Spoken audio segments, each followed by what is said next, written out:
This is a collection of all the descriptions and definitions of Han I found in English text or on podcasts and newspapers.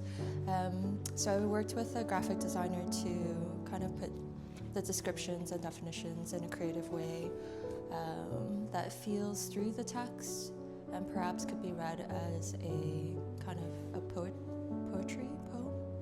of sorts. It describes Han as being ghostly, haunting. It's meant to be felt by all Koreans. It's meant to be inherited. It could go from anger to rage. It could be silence. It could be many things. And it's felt, so it has descriptions where Han is in the heart. Han is like a stone. It's carried through the chest and through the stories that we tell. So 4 years ago, when I started looking at Han and wanting to trace it in my body, how does it feel? What is the weight of it? How is it formed? I was also trying to research how closely linked it is to estrangement and the sense of longing. And so I've been estranged from my biological mother since I was 6. I have no memory or stories told about her. I had this one photo of the backside of her and me as a child chasing her. So I made it into this origami piece. Everyone knows this game of kind of future telling. So I'm putting the image in fragments and placing them in different moments so that it could open up a different story or understanding of that history. So it's called Never Eat Shredded Wheat, or Northeast, Southwest, and I'm playing kind of the future telling and positioning myself within that story. So this one is called Mutal. It's taken inspiration from a carnival mask in Venice called the Muta. It's normally a black velvet mask that covers facial expression, and it's a mask of seduction, was kind of explained to me. And I like this idea of covering up expression, creating mystery around what is felt. So I took this hanji, or Korean mulberry paper, in which I had a family portrait of the Gibson family. I had a project at the Gibson House in Toronto. The Gibson family, or Mr. Gibson, was the first surveyor of the land in Toronto. So I had this portrait done, but I wasn't sure what to do with that drawing in my hand. So I took it apart and I cast this on my face for 5 hours, staying silent for that duration. And then I used it as kind of this mask that could fit on someone, maybe not, but it's meant to silence and perhaps create mystery and seduction just by the silencing.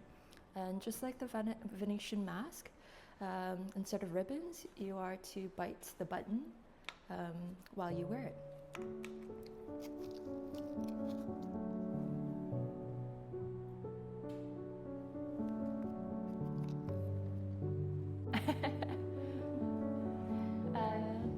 So this is actually stills from fragments documented of a live performance that I had done during a residency at La Napoule in southern France in 2022. During that residency, I found this empty cement pond that was facing the Mediterranean Sea and a nearby hill. And in Korea, water and high places together create a spiritual location. So I was contemplating what my duties and respect and honor, what those words meant to me. I found this kimono, and kimonos are familiar from my grandmother passing them on to me. She only learned Japanese as a child during the colonial times. So I wore this kimono.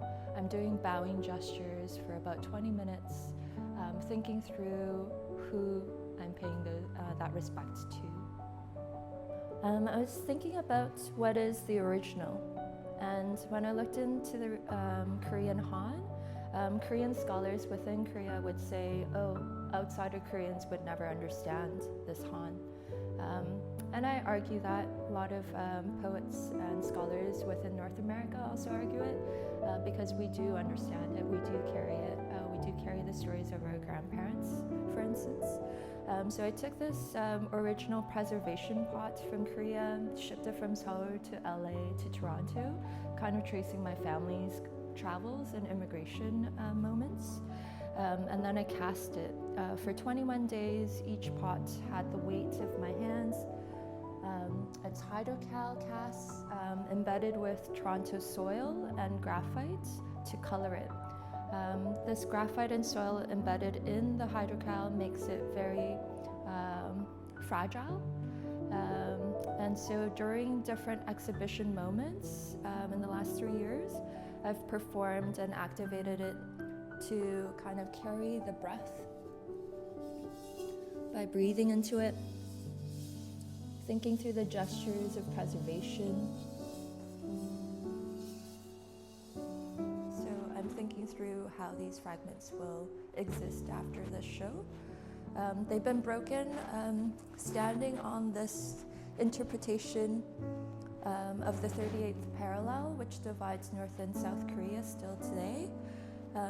I saw moments where the guards of North and South would stand facing each other on this very tiny border created by these cement blocks. So I took the measurement of one and recreated an interpretation in fondue cement here.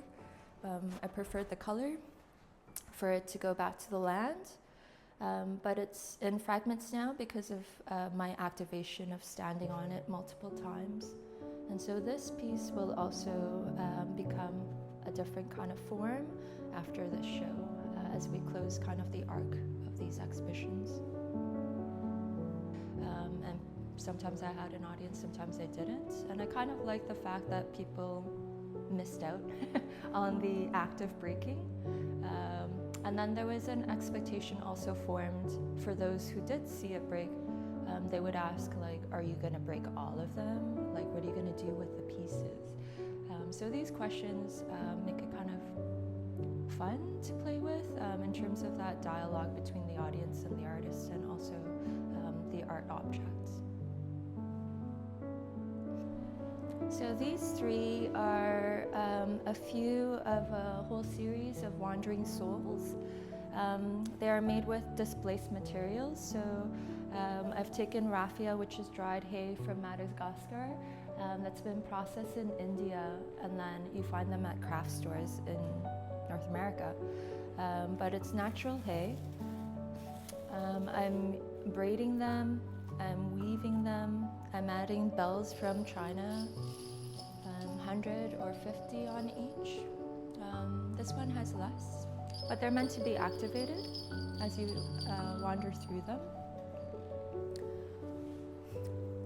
The materials come from the Korean shaman aesthetic, and I did not want to become a shaman as an artist, but in my research, it was said that the Korean shaman and the rituals of the shaman was the only kind of ceremony or act that would take other people's han or longing and grief and be able to release it.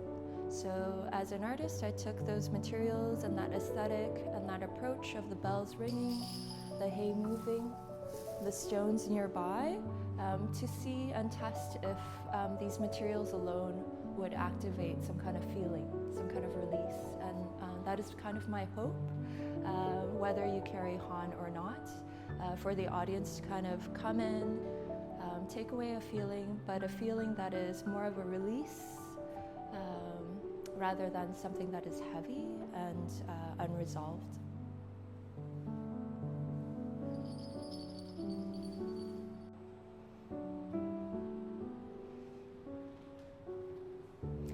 달과 말, or moon and words,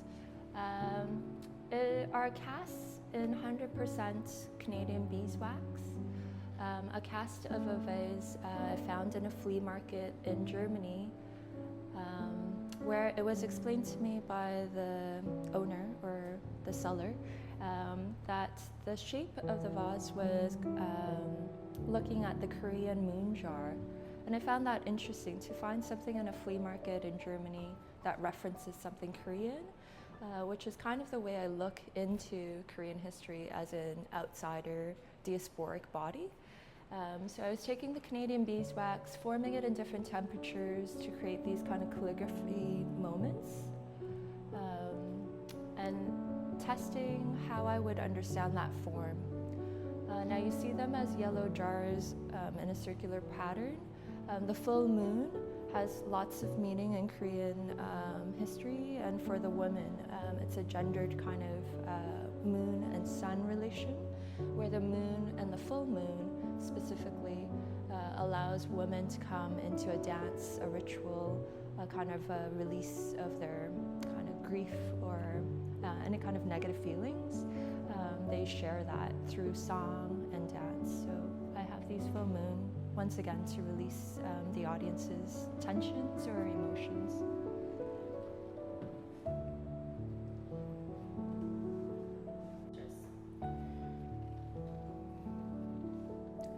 Time Displaced is a poem that I wrote early in the morning in Toronto. I was thinking about distance. What is that distance? Is it about land? Is it about waters? Is it about time? Is it about generations? How do I get close to the stories? How do I get kind of entry into feeling through these stories? So this poem kind of reflects that moment of contemplation.